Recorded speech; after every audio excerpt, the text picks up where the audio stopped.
दोस्तों तो आप लोग कैसे हैं। तो चलिए हम लोग आज की एक और नई वीडियो में शुरुआत करेंगे, जो कि बहुत ही अच्छा क्वेश्चन और ये विश्व का भूगोल से कुछ क्वेश्चन है जो कि अग्निवीर एग्जाम जो अभी होने वाला है सभी की एग्जाम के लिए भी महत्वपूर्ण होगा। और बेसिकली ये अग्निवीर जो टेक्निकल वाले जो भरे होंगे उसके लिए बहुत ही अच्छा क्वेश्चन होगा। तो चलिए हम लोग पहले इसको जान लेते हैं और आगे बढ़ने से पहले बता दें भाई, जो भी हमारे चैनल पर अगर नए हो तो लाइक और सब्सक्राइब कर दीजिएगा। तो चलिए इसमें पहला प्रश्न है कि आकाश गंगा को किस रूप में वर्गीकृत किया गया है। ऑप्शन ए में है अनियमित, ऑप्शन बी में है अंडाकार, ऑप्शन सी में है सर्पिलाकार, ऑप्शन डी में इनमें से कौन। तो बताइए इसका कौन सा ऑप्शन सही होगा।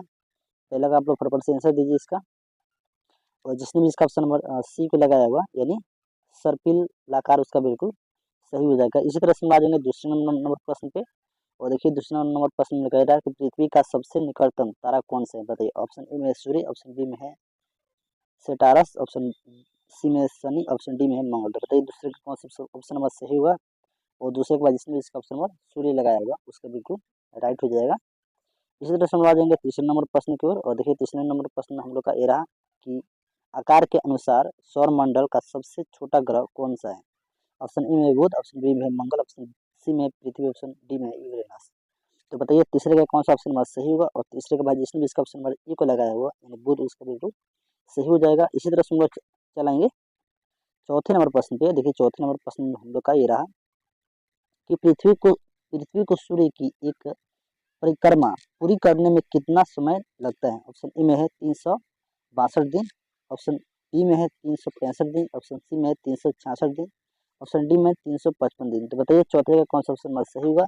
और जिसने भी इसका ऑप्शन नंबर 365 यानी एक ईयर में कितना कितने दिन होता है 365 दिन। तो इसका 365 इसका बिल्कुल करेक्ट हो जाएगा। तो हम लोग हर एक मतलब क्वेश्चन का एक्सप्लेनेशन करेंगे और अच्छे से इसको जान लेंगे और इसको परीक्षा में याद करके ही क्वेश्चन को जाएंगे। तो बहुत ही अच्छा प्रश्न है हम लोग का। इसी तरह से हम लोग आएंगे पाँचवें नंबर प्रश्न की ओर। और ये पाँचवें नंबर प्रश्न हम लोग का ये रहा कि उल्का यानी मेटोर है मैंने उल्का है। बताइए ऑप्शन ए में है तीव्र गति से चलता तारा, ऑप्शन बी में है ब्राह्म अंतरिक्ष से पृथ्वी की वायुमंडल में प्रविष्ट द्रव्य का अंश, ऑप्शन ऑप्शन सी में है तारामंडल का भाग, ऑप्शन डी में है कुछ ही धूमकेतु। तो बताइए इसका कौन सा ऑप्शन सही होगा। और जिसने भी पाँच का बताइए पाँच का कौन सा ऑप्शन सही होगा। और जिसने भी पाँच का ऑप्शन नंबर बी को लगाया होगा उसका बिल्कुल सही हो जाएगा। यहाँ ब्रह्म अंतरिक्ष से पृथ्वी के वायुमंडल में प्रविष्ट द्रव्य। इसी तरह सुना जाएगा छठे नंबर प्रश्न की ओर। और देखिए छठे नंबर प्रश्न हम लोग का ये रहा कि निम्न में से कौन सा खगोलीय पिंड सौरमंडल में शामिल होता है। ऑप्शन ए में सूर्य, ऑप्शन बी में है उल्का पिंड, ऑप्शन सी में है क्षुद्र ग्रह, ऑप्शन डी में ये मतलब सभी। तो बताइए छठे का कौन सा ऑप्शन मस्त सही होगा। छठा बहुत ही आप लोग का मस्त क्वेश्चन है। तो जिसने भी इसका ऑप्शन नंबर इसमें से सभी लगाया होगा उसको बिल्कुल सही हो जाएगा। इनमें से सभी लिखा हुआ है, इस तरह सभी लिखा हुआ है, इस तरह सभी है। तो इसका बिल्कुल राइट ऑप्शन हो जाएगा और वो हम ला देंगे। इसी तरह से हम ला देंगे सातवें नंबर प्रश्न को। और देखिए सातवें नंबर प्रश्न आप लोग का सुमिलित करने के लिए बोला है, तो बहुत ही अच्छा प्रश्न है। आप लोग इसका सुमिलित कीजिए। इसमें बोल रहे कि सूची मतलब विशेष, इसमें देखिए विशेष लक्षण और ग्रह का नाम। तो बताइए ये सौर मंडल का सबसे सबसे ठंडा ग्रह है। बताइए सौर मंडल का सबसे ठंडा ग्रह बताइए इसे कौन सा होगा इसका। अच्छा आप लोग फटाफट से इसका अपने आंसर दीजिए सातवें नंबर प्रश्न का। तो इस चीज को छोटा कर लेते हैं। फटाफट से इसका आंसर दीजिए। आप लोग को दिख रहा होगा, बताइए फटाफट से इसका आंसर दीजिए। सात का कौन सा ऑप्शन में सही होगा। और जिसने भी इसका ऑप्शन सात का ऑप्शन नंबर इसका डी को लॉक किया होगा उसके बिल्कुल सही हो जाएगा। यानी यानी पहला का चौथा इस तरह से तीसरा का पहला, सॉरी तीसरा का बी है, तीसरा का बी, इसका तीसरा का बी इसका। तो आप लोग इसको मिला कर इसमें दिया है दूसरा का सी वाला दूसरा पास आएगा और यहाँ पे बुध वाला सूर्य के निकटतम ग्रह है। तो आप ऐसे मिलान कर सकते हैं। तो बहुत ही अच्छा इसका ऑप्शन नंबर डी इसका राइट हो जाएगा। इसी तरह से मिला देंगे आठवें नंबर प्रश्न की ओर। और देखिए आठवें नंबर प्रश्न को हमारा ये रहा कि निम्नलिखित में से कौन सा एक दिए गए ग्रह का उनके अमाप व्यास के बढ़ते हुए क्रम में सही अनुक्रम है। बताइए ऑप्शन ए में है मंगल, शुक्र, पृथ्वी, बुध, यूरेनस। ऑप्शन बी में है बुध, मंगल, शुक्र, पृथ्वी, यूरेनस। ऑप्शन सी में है बुध, मंगल, शुक्र, यूरेनस, पृथ्वी। ऑप्शन डी में है शुक्र, बुध, मंगल, पृथ्वी और यूरेनस। इसको बताइए इसका आठवें कौन सा ऑप्शन नंबर सही होगा, और जिसने भी 8 का ऑप्शन नंबर बी को लगाया हुआ होगा उसका बिल्कुल राइट हो जाएगा। इसी तरह से हम लोग आ जाएंगे 9वें नंबर प्रश्न को। देखिए 9वां नंबर प्रश्न हम लोग आया है कि निम्नलिखित में से कौन सा एक सौर परिवार का सबसे बड़ा उपग्रह है। ऑप्शन ए में है टाइटन, ऑप्शन बी में है गैनीमीड, ऑप्शन सी में है यूरोपा, ऑप्शन डी में है टिट्रान। तो बताइए इसका 9 का कौन सा ऑप्शन नंबर सही होगा, और 9 का बाद जिसने इसका ऑप्शन नंबर बी को लगाया होगा उसका बिल्कुल सही हो जाएगा, नहीं गैनीमीड। इसी तरह से हम लाएंगे 10वें नंबर प्रश्न को। देखिए 10वें नंबर प्रश्न हम लोग का ये रहा कि शनि ग्रह सूर्य की परिक्रमा कितने वर्ष में पूरी करते हैं, बताइए। ऑप्शन ए में है 300 ऑप्शन ए में है 686 दिन में, ऑप्शन बी में है 29.5 वर्ष में, ऑप्शन सी में है 84 वर्ष में, ऑप्शन डी में है आप लोग के 164.8 वर्ष। तो बताइए 10 का कौन सा ऑप्शन सही होगा, और 10 का जिसने भी इसका ऑप्शन नंबर बी को लगाया हुआ उसका बिल्कुल सही हो जाएगा, यानी 29.5 वर्ष। इसी तरह से आ जाएंगे 11 नंबर प्रश्न को। और देखिए 11 नंबर प्रश्न हम लोग का ये रहा, थोड़ा सा इसे जूम कर लेते हैं तो कि आप लोग साफ साफ दिखेगा, आप लोग को दिख रहा होगा। और 11 नंबर प्रश्न में हम लोग का है कि पृथ्वी का उसके काल्पनिक अक्ष पर घूमने को क्या कहते हैं। ऑप्शन ए में है परिभ्रमण, ऑप्शन बी में है कक्षा, ऑप्शन सी में है घूर्णन, ऑप्शन डी में है स्क्वायर। बताइए 11 का कौन सा ऑप्शन सही होगा, और 11 के बाद जिसने इसका ऑप्शन नंबर सी को लगाया होगा यानी घूर्णन उसका बिल्कुल सही हो जाएगा। इसी तरह से मिला लेंगे 12 नंबर प्रश्न को। और देखिए 12 नंबर प्रश्न हम लोग का ये रहा कि बसंत विषुवत की स्थिति कब होती है। ऑप्शन ए में 21 मार्च, ऑप्शन बी में है 22 मई, ऑप्शन सी में है 23 सितंबर, ऑप्शन डी में है 23 दिसंबर। तो बताइए 12 का कौन सा ऑप्शन सही होगा, और 12 के बाद जिसने इसका ऑप्शन नंबर ए को लगाया हुआ उसका बिल्कुल सही यानी 21 मार्च। इसी तरह से मिला देंगे 13 नंबर प्रश्न पर। देखिए 13 नंबर प्रश्न हम लोग का ये रहा कि इक्विनॉक्स वर्ष के 2 दिन जब दिन और रात बराबर होते हैं तो होता है, बताइए। ऑप्शन ए में 21 मार्च और 23 सितंबर को, ऑप्शन बी में है 22 फरवरी और 23 अगस्त को, ऑप्शन सी में है 15 अक्टूबर और 23 सितंबर को, ऑप्शन डी में है 22 जुलाई और 22 दिसंबर को। बताइए इसका कौन सा ऑप्शन सही होगा 13 नंबर प्रश्न का। 13 नंबर प्रश्न के बाद जिसने इसका ऑप्शन नंबर इसका ए लगाया होगा उसका बिल्कुल राइट हो जाएगा, यानी 21 मार्च और 23 सितंबर को, तो इसका बिल्कुल राइट हो जाएगा। इस तरह से हम ला देंगे 14 नंबर प्रश्न पे।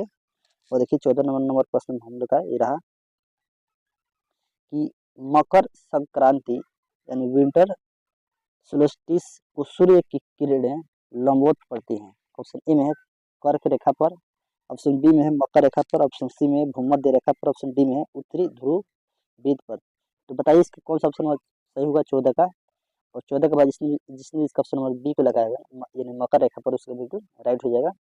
इसी तरह से हम आ जाएंगे 15 नंबर प्रश्न पे। देखिए 15 नंबर प्रश्न हम लोग का ये रहा कि निम्न में से किस दिन पृथ्वी पर दिन रात बराबर होती है। ऑप्शन ए में है 21 मार्च, ऑप्शन बी में है 21 सितंबर, ऑप्शन सी में है 21 दिसंबर, ऑप्शन डी में है 21 जून।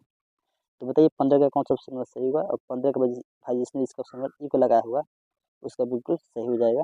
इसी तरह से हम लोग आ जाएंगे 16 नंबर प्रश्न की ओर। और देखिए 16 नंबर प्रश्न हम लोग कह रहे हैं कि पृथ्वी की रचना में किस तत्व की बहुलता है। ऑप्शन ए में है सिलिकॉन, ऑप्शन बी में है ऑक्सीजन, ऑप्शन सी में है एल्यूमिनियम, ऑप्शन डी में है लोहा। तो बताइए सूर्य का कौन सा ऑप्शन सही होगा। सूर्य का भाई जिसने इसका ऑप्शन नंबर बी को लगाया होगा यानी उसका बिल्कुल राइट हो जाएगा, इसका बिल्कुल राइट हो जाएगा यानी ऑक्सीजन। इसी तरह से आ जाएंगे 17 नंबर प्रश्न की ओर। देखिए 17 नंबर प्रश्न हम लोग कह रहा है कि चंद्र ग्रहण किस तिथि को लगता है। ऑप्शन ए में है अमावस को, अमावस्या को, ऑप्शन बी में है पूर्णिमा को, ऑप्शन सी में है पंचमी को, ऑप्शन डी में अष्टमी को। तो बताइए 17 का कौन सा ऑप्शन सही होगा। और भाई हम यहाँ से स्पीड थोड़ा बढ़ा लेंगे क्योंकि हम लोग के पास कम समय है और ज़्यादा से ज़्यादा प्रश्न को रिवाइज करना है, तो हम लोग फटाफट से इसको एक बार देख लेते हैं। तो बताइए 17 कौन सा ऑप्शन सही होगा, और 17 के बाद जिसने इसका ऑप्शन नंबर बी को लगाया है पूर्णिमा को उसके बिल्कुल राइट हो जाएगा। इसी तरह से हम ला देंगे 18 नंबर प्रश्न की ओर। और देखिए 18 नंबर प्रश्न हम लोग का ये रहा कि पृथ्वी की अंतरिक्ष संरचना की ऊपर पट्टी में कौन सा तत्व पाए जाते हैं। ऑप्शन ए में सिलिका, ऑप्शन बी में है मैग्नीशियम, ऑप्शन सी में निकेल, ऑप्शन डी में है लोहा। तो बताइए 18 का कौन सा ऑप्शन सही हुआ। 18 के बाद जिसने भी इसका ऑप्शन नंबर ई को लगाया है सिल्का उसका बिल्कुल राइट हो जाएगा। इस तरह से मिला देंगे 19 नंबर प्रश्न की ओर। और देखिए 19 नंबर प्रश्न हम लोग रहा कि पृथ्वी के केंद्र में कौन सा पदार्थ पाया जाता है। ऑप्शन ए में निकेल, ऑप्शन बी में है ग्रेनाइट, ऑप्शन सी में है बेसाल्ट, ऑप्शन डी में चूना पत्थर। तो बताइए 19 का कौन सा ऑप्शन सही होगा। और जिसने भी इसका ऑप्शन निकेल को लगाया होगा यानी ए को उसका बिल्कुल राइट हो जाएगा, इसका बिल्कुल राइट हो जाएगा। इसी तरह से मिला देंगे 20 नंबर प्रश्न को। देखिए 20 नंबर प्रश्न हम लोग का ये रहा कि 20 नंबर प्रश्न हम लोग को बोल रहा है कि निम्न में से कौन सा पृथ्वी की आंतरिक संरचना का भाग है। ऑप्शन ए में भूपर्पटी, ऑप्शन बी में है मेटल, ऑप्शन सी में क्रूड, ऑप्शन डी में मिश्र। तो बताइए 20 का कौन सा ऑप्शन नंबर सही होगा। और जिसने 20 का ऑप्शन नंबर डी को लगाया हुआ उसका बिल्कुल सही हो जाएगा, यानी इनमें से सभी। इसी तरह से देंगे 21 नंबर प्रश्न को। और देखिए 21 नंबर प्रश्न का रहा, इसमें बोल रहा है कि एंडीज पर्वतमाला कहाँ अवस्थित है। ऑप्शन ए में दक्षिण अफ्रीका, ऑप्शन बी में है उत्तरी अमेरिका, ऑप्शन सी में दक्षिणी अमेरिका, ऑप्शन डी में है कनाडा। तो बताइए किसका कौन सा ऑप्शन सही होगा। और 21 के बाद जिसने जिसका ऑप्शन नंबर सी को लगाया होगा उसका बिल्कुल सही हो जाएगा, यानी दक्षिणी दक्षिणी अमेरिका। उसी तरह सुन देंगे 22 नंबर प्रश्न को। देखिए 22 नंबर प्रश्न हम लगाए रहा। 22 नंबर प्रश्न है कि माउंट इल्बर्ट किस पर्वत श्रृंखला की सबसे ऊंची चोटी है। ऑप्शन ए में राकी, ऑप्शन बी में है अल्पास, ऑप्शन सी में एंडीज, ऑप्शन डी में काक्रीसस।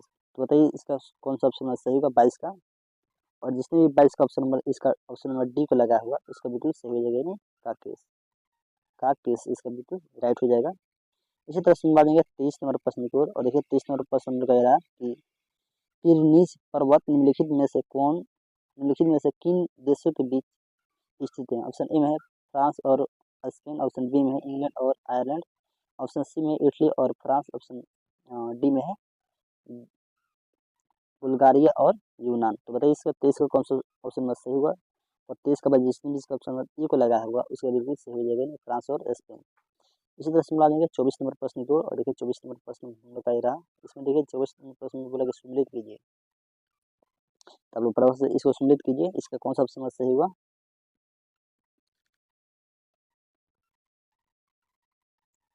24 का आप लोग फटाफट से इसका आंसर दीजिए। और जिसने इसका ऑप्शन बना बताते हैं आप लोग का डी को लगाया हुआ उसका बिल्कुल सही है, पहला का दूसरा यानी ए का दूसरा। देखिए ए का दूसरा और बी का वन इस तरह सब लोग मिलाने शुरू कर लीजिएगा। तीसरा का सी हुआ, तीसरा का सी ऐसा और इसका ऐसे। ये बिल्कुल अच्छा प्रश्न होगा, आपको सम्मिलित आप लोग एक बार कर लीजिए। इसका ऑप्शन नंबर डी इसका बिल्कुल राइट हो जाएगा। इस तरह से मिला देंगे 25 नंबर प्रश्न की ओर। और देखिए 25 नंबर प्रश्न हम लोग कह रहा इसमें बोला है कि अफ्रीका की सबसे ऊंची चोटी का नाम क्या है बताइए। ऑप्शन ए में है एटलस, ऑप्शन बी में है काकेशस, ऑप्शन सी में है मेटरहॉर्न, ऑप्शन डी में है विक्रमजारो। तो बताइए इसका कौन सा ऑप्शन नंबर सही होगा। 25 का ऑप्शन नंबर इसका फटाफट से इसका आप लोग राइट इसका ऑप्शन दीजिए। 25 नंबर प्रश्न का जिसने इसका ऑप्शन नंबर डी को लगाया होगा उसका बिल्कुल सही हो जाएगा, यानी किलिमंजारो इसका बिल्कुल राइट हो जाएगा। इसी तरह से मिला देंगे 26 नंबर प्रश्न को। और देखिए 26 नंबर प्रश्न